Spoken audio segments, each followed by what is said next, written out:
বরিশাল সদর উপজেলার ৫ নম্বর চরমোনাই ইউনিয়ন ও চরবাড়িয়া ইউনিয়নের হাজার হাজার মানুষের যাতায়াতের প্রধান মাধ্যম কীর্তনখোলা নদীর বেলতলা খেয়াঘাট। তবে দীর্ঘদিন ধরে এই ঘাট পারাপারে সরকার নির্ধারিত টোলের চেয়ে অতিরিক্ত টাকা আদায়ের অভিযোগ তুলেছেন স্থানীয়রা।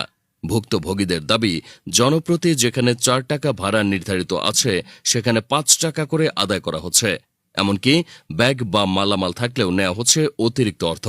এই অনিয়ম রোধে ৫ দফা দাবি নিয়ে সংবাদ সম্মেলন ও প্রতিবাদ জানিয়েছেন এলাকাবাসী। তাদের দাবিগুলোর মধ্যে প্রধান হল অবৈধভাবে বাড়ানো ৫ টাকা ভাড়া বাতিল করে ৪ টাকা পুনর্নির্ধারণ করা এবং ঘাটে দৃশ্যমান স্থানে ভাড়ার তালিকা টাঙানো। এছাড়া রাতে যাতায়াতের সুবিধার্থে পর্যাপ্ত আলোর ব্যবস্থা এবং মাঝিদের জন্য নির্দিষ্ট পোশাক ও পরিচয়পত্রের দাবিও জানিয়েছেন তারা। স্থানীয়রা বলেছেন, খেয়াঘাটের ইজারাদাররা প্রভাবশালী হওয়ায় সাধারণ মানুষ মুখ খুলতে সাহস পায় না। তাই জীবন ও জীবিকার প্রয়োজনে যাতায়াতকারী এই মানুষগুলো এখন যথাযথ কর্তৃপক্ষের হস্তক্ষেপ কামনা করছেন। বরিশাল.নিউজ।